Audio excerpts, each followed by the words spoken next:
Hola, ¿cómo estás? Bienvenido una vez más a la Biblia en un año de forma cronológica y hoy vamos a estar leyendo Deuteronomio 23, 24 y 25 y dice la palabra de Dios. No se admitirá en la asamblea del Señor a ningún hombre que tenga los testículos aplastados o el genital mutilado. No se admitirá en la asamblea del Señor a ningún hijo ilegítimo ni a sus descendientes hasta la 10ª generación. No se admitirá en la asamblea del Señor a ningún amonita ni moabita, ni tampoco a sus descendientes hasta la 10ª generación. Esas naciones no te recibieron con alimento ni agua cuando saliste de Egipto. En cambio, contrataron a Balaam, hijo de Beor, proveniente del lejano Petor en Aram Naharaim, para que te maldijera. Pero el Señor tu Dios se negó a escuchar a Balaam y convirtió esa maldición en bendición, porque el Señor Dios te ama. Jamás en tu vida buscarás el bienestar ni la prosperidad de los amonitas ni de los moabitas. No detestes a los edomitas ni a los egipcios, porque los edomitas son tus parientes y porque viviste como extranjero entre los egipcios. Podrá entrar en la asamblea del Señor la 3ª generación de los edomitas y de los egipcios. Cuando salgas a la guerra contra tus enemigos, asegúrate de mantenerte lejos de toda impureza. Cualquier hombre que quede ceremonialmente impuro debido a una emisión nocturna deberá alejarse del campamento y quedarse allí el resto del día. Hacia el atardecer tendrán que bañarse y podrá volver al campamento al ponerse el sol. Deberás designar una zona fuera del campamento donde puedes ir a hacer tus necesidades. Cada persona tendrá una pala entre sus herramientas. Cuando vayas a hacer tus necesidades, cava un hoyo en la pala y luego cubre el excremento. El campamento debe ser santo porque el Señor tu Dios se mueve dentro de él para protegerte y derrotar a tus enemigos. Ten cuidado de que él no vea nada vergonzoso en medio de ti o se alejará de tu lado. Si un esclavo huye de su amo y se refugia contigo, no lo devuelvas a su amo. Déjalo vivir en medio de ti en cualquier ciudad que elija y no lo oprimas. Ningún israelita, sea hombre o mujer, se dedicará a la prostitución ritual del templo. Para cumplir con un juramento, no lleves a la casa del Señor tu Dios ninguna ofrenda que provenga de la ganancia de un hombre o de una mujer que se haya prostituido, pues ambos son detestables ante el Señor tu Dios. No cobres interés por los préstamos que le hagas a otro israelita, sea que le prestes dinero, alimento o cualquier otra cosa. Puedes cobrar interés a los extranjeros, pero no les cobrarás a los israelitas, para que el Señor tu Dios te bendiga en todo lo que hagas en la tierra donde estás a punto de entrar y que vas a poseer. Cuando hagas un voto al Señor tu Dios, no tardes en cumplir lo que le prometiste, pues el Señor tu Dios te exige que cumplas todos los votos sin demora, o serás culpable de pecado. Sin embargo, no es pecado abstenerse de hacer un voto, pero una vez que voluntariamente hagas un voto, asegúrate de cumplir lo que prometiste al Señor tu Dios. Cuando entres en el viñedo de un vecino, podrás comer todas las uvas que quieras, pero no te lleves nada en una canasta. También, cuando entres en el campo de un vecino, podrás arrancar los granos de trigo con la mano, pero no cortarás las espigas con la hoz. Capítulo 24. Supongamos que un hombre se casa con una mujer, pero ella no le agrada. Resulta que él encuentra algo reprochable en ella, entonces escribe un documento de divorcio, se lo entrega y la echa de casa.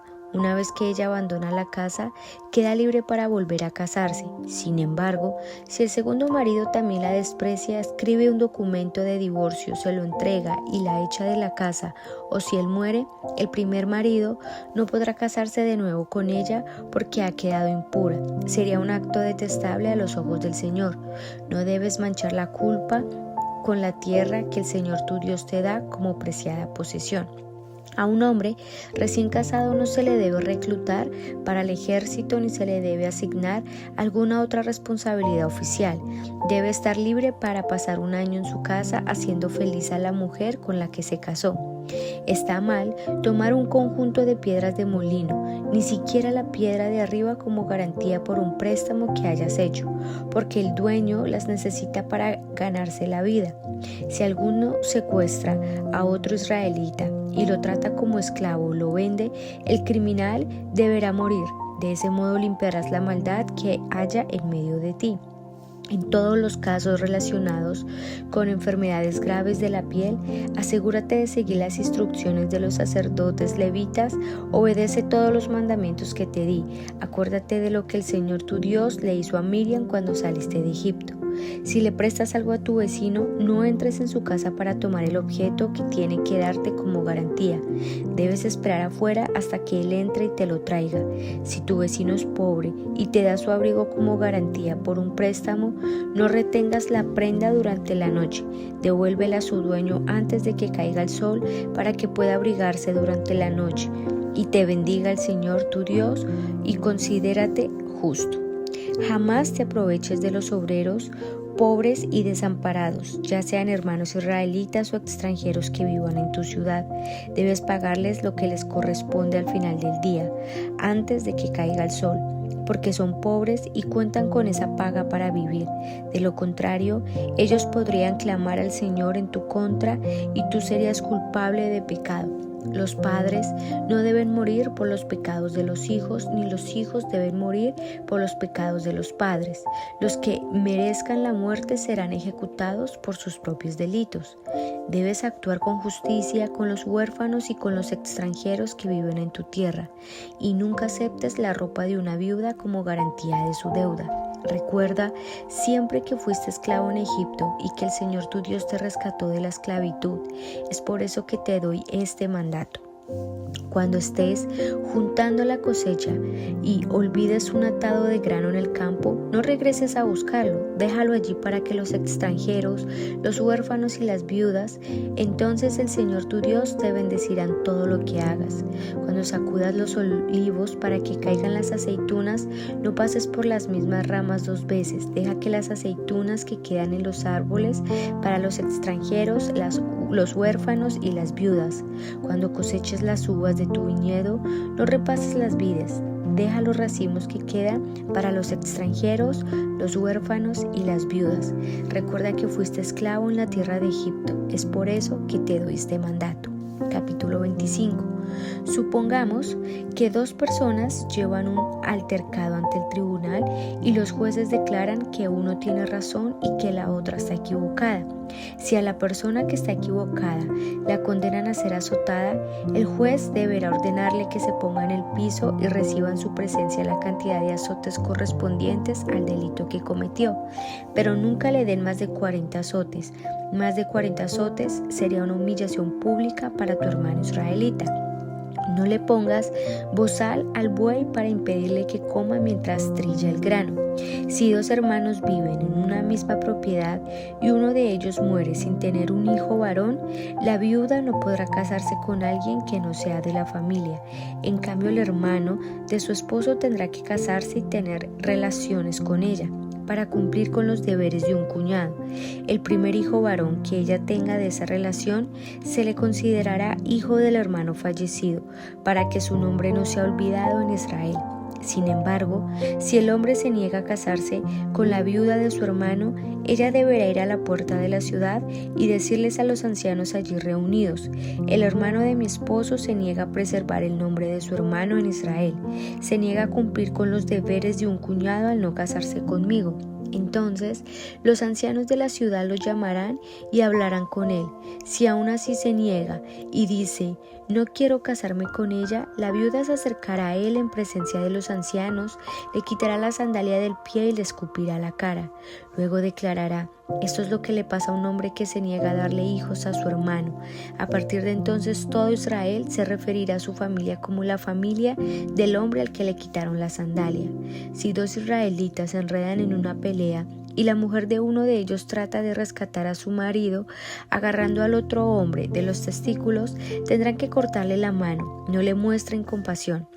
Usa balanzas exactas cuando tengas que pesar mercadería y que tus medidas sean completas y legítimas. Así es, usa siempre pesas y medidas legítimas para que disfrutes de una larga vida en la tierra que el Señor tu Dios te da. Todo el que engaña con pesas y medidas falsas es detestable a los ojos del Señor tu Dios. Nunca te olvides de lo que los amalecitas te hicieron cuando salías de Egipto. Te atacaron cuando estabas cansado y agotado e hirieron de muerte a los más débiles que se habían quedado atrás. No tuvieron temor de Dios. Por lo tanto, cuando el Señor tu Dios te haya dado descanso de todos tus enemigos en la tierra que te da como preciada posesión, destruirás a los amalecitas y borrarás su memoria de la faz de la tierra. No lo olvides nunca. Bueno, y en esta parte, ya que hemos terminado de leer estos 3 capítulos, notamos cómo Moisés sigue dando las leyes y como en primera instancia pensamos, Dios hace acepción de personas, pero no es así. Y si notamos, Moisés procede a la santificación y a esa unión del derecho de ciudadanía de cómo poder ir a adorar al Señor. Y entonces notamos que lo más probable es que esta ley no era que excluyera a algunos de los que residían en esta área, sino que mostraba como los oficios y honores públicos.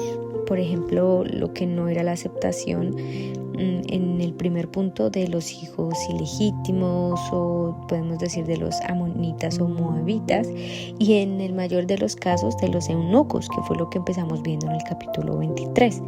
Entonces, realmente esta regla general era que los extraños, o en este caso extranjeros, por temor quizás a las amistades o las relaciones matrimoniales que estos tenían con Israel, los llevara a la idolatría. Realmente era por esto.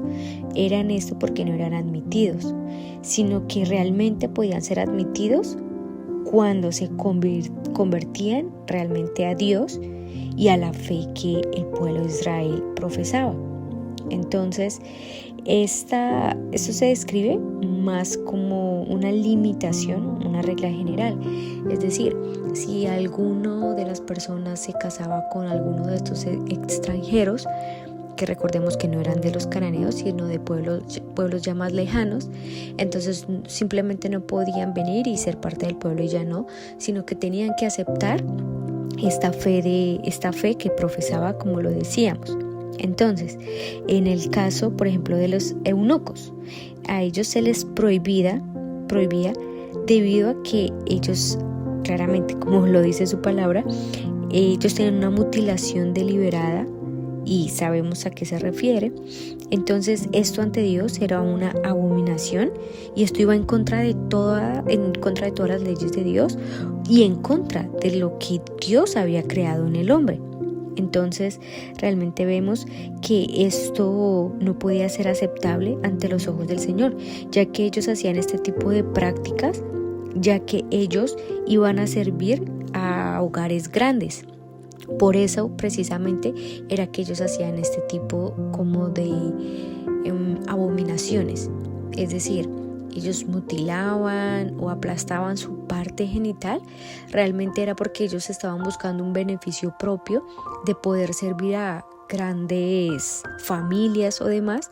Entonces, en vez de querer hacer algo bueno, realmente ante los ojos de Dios eso era abominable. Entonces, por otro lado, en cuanto a Amón y a Moab, entonces, ¿por qué estas personas de Amón y Moab eran excluidas? Y entonces vemos que realmente fue debido a su hostilidad y a su intensa pelea con el pueblo de Israel. Entonces, aunque vemos que muchos los israelitas se habían establecido al este del Jordán, entonces ellos realmente lo que querían era tratar de destruirlos. Por eso mismo Dios había levantado como ese muro entre ellos, porque lo que Dios realmente quería en este caso era que Israel empezara a practicar estas mismas prácticas que hacían en Amón y las personas de Amón y Moab, y también porque no quería el mal para su propio pueblo. Entonces, aunque vemos esos 3 grupos, aunque creyéramos que no, de lo que voy a decir, igualmente se les ofrecía una gracia. Y vemos cómo el Señor dice, ellos quieren quizás ser parte de ustedes, del pueblo de Israel, quizás ellos quieren hacer negocios, relaciones, matrimonios, pero ok, entonces tienen que ajustarse a las creencias y a lo que el pueblo se le estaba estableciendo en sus leyes. Y el claro ejemplo que vemos es con Ruth, que fue la moabita. Y yo creo que ese es el ejemplo más claro. Y vemos cómo ella llegó a ser parte del pueblo de Israel. Y luego notamos cómo el Señor por medio de Moisés habla acerca de no abusar o querer aprovecharse del necesitado, sacando un beneficio propio. Y algunos ejemplos claros es, por ejemplo, que no se podía cobrar un interés entre hermanos israelitas, ya sea por un préstamo, por ejemplo, no debían aprovecharse de los granjeros, sacando más fruto del debido, ya que los granjeros compartían sus cosechas con el pueblo. Por otro lado, pagando un salario justo. Ellos debían pagar un salario justo y en el día determinado. Y, por ejemplo, actuar con justicia con el huérfano, no aceptar aprovecharse de las viudas. Y realmente todo esto se hacía con el fin de que en Israel hubiera una equidad, ya fuera que tú tuvieras mucho dinero o muy poco, o mayor influencia o menor influencia. Y esto realmente resume el 23 y el 24, capítulo 23 y 24. Y luego en el capítulo 25 pasa algo muy interesante, y es que nos empieza a hablar acerca de los 40 azotes. Y yo sé que esto quizás tú lo has escuchado cuando Jesús fue azotado. Y en muchas otras culturas si notamos, bueno, pero ¿por qué Dios tiene que castigar de esa forma al pueblo de Israel? Y realmente siempre recordemos que en ese entonces era otro tipo de culturas. Hoy existe otro tipo de castigos. En ese entonces, en esas culturas, también había otro tipo de castigos. Y en este caso, los castigos, por ejemplo, si miramos otras culturas de ese entonces, los castigos eran sin control y sin medida, y en el mayor de los casos eran muy crueles. Y es por esto que nos preguntamos, entonces, ¿por qué Dios estableció aquí un límite de 40 azotes? Entonces, una de las probabilidades pudo haber sido que el 40 puede significar, no te lo estoy afirmando, pero sí te lo estoy diciendo porque es acorde a lo que hemos visto a través de estos libros y capítulos de la Biblia, es que el 40 puede significar como disciplina, como prueba. Y un claro ejemplo es, por ejemplo, con Noé, los 40 días que estuvieron dentro del arca, estuvieron en esa prueba. O por ejemplo, los 40 años que el pueblo de Israel vagó en el desierto, y eso fue por disciplina. Entonces, aunque 40 en la Biblia también puede significar como cambio, transición, y sin embargo en este contexto se está asociando con una disciplina. Entonces, recordemos que no era que la persona cometía el error y automáticamente ya era azotado. No, con 40 latigazos no. Todo variaba acorde al grado de gravedad en el caso. Es que notemos que quien hacía lo incorrecto era castigado, pero teniendo un límite. Y vemos una vez más la justicia de Dios, y como en otras palabras, Dios disciplina, pero con límites. Entonces, aquí se nos abre una vez más en esta parte del panorama, como no que Dios es un Dios malo, que muchos dicen cuando ven este tipo de versículos, y no. Entonces vemos un Dios misericordioso, que claramente quien hace el mal recibe un castigo, pero el Señor establece un límite para que no sea humillado en el mayor de sus casos. Y por otro lado, entonces te preguntarás, ¿y por qué cuando un hombre se rehusaba a casarse con la mujer viuda de su hermano, se le quitaba las sandalias y se le escupía? Esto en ese entonces se le llamaba la ley del levirato. ¿Y eso en qué consistía? Que cuando, como lo dijimos hace un momento, el hombre se rehusaba, entonces aquí en la cultura judía, si quizás no lo sabías, la sandalia tiene un significado especial, y era que representaba un derecho legal o responsabilidad de la autoridad de una propiedad. Así es que quitarle la sandalia representaba como que este hombre no cumplió o no llevó a cabo esa responsabilidad de que su hermano tuviera un heredero. Y escupir claramente es algo que hasta el día de hoy lo entendemos, que es un sinónimo de vergüenza. Entonces a esto se le llama la ley del levirato. Por eso lo que en la cultura judía se quería era que siempre se preservara como esa genealogía, o se perdurara lo que era el hijo, ¿cómo lo podríamos llamar? Que el hijo que murió por dado caso y no pudo tener herederos, sus hermanos le puedan permitir que su nombre no fuera borrado. Realmente era más por algo de honor. Entonces, aquí aprendemos una vez más acerca de la justicia de Dios y de su misericordia, de cómo nos está enseñando a ser equitativos y a ser justos. Entonces, vamos a orar, pero no sin antes recordarte, y qué bueno que hacer mención en esto, es que siempre busquemos la equidad y la misericordia, y que aunque muchas veces quizás somos disciplinados por el Señor dice que Dios al hijo que ama a ese disciplina. Entonces vamos a orar. Señor, te damos gracias porque nos estás enseñando una vez más, Señor, acerca de tu amor, de tu favor y de tu misericordia. Nos estás enseñando que aunque quizás muchas veces hemos sido disciplinados, es porque nos amas y tú quieres que seamos mejores. Tú no quieres, Señor, que nosotros nos quedemos en esa mediocridad, sino que al contrario, la disciplina nos enseñe a que podemos ser mejores cada día. Gracias por tu amor y por tu misericordia. Gracias por enseñarnos, Señor, cada día más de tu palabra. Ayúdanos cada día a ser justos, misericordiosos con las personas que quizás lo necesitan. Ayúdanos a amar a nuestros hermanos. Ayúdanos, Señor, a siempre buscar el bien de todas las personas que nos rodean, y que por encima de todas las cosas, Señor, sea tu presencia en nosotros, para que todos siempre puedan verte y reconocerte en nosotros como un Dios justo y verdadero. Te damos gracias, Señor Jesús. Amén. Y bueno, mañana nos vemos una vez más en la Biblia en un año de forma cronológica. Dios te bendiga.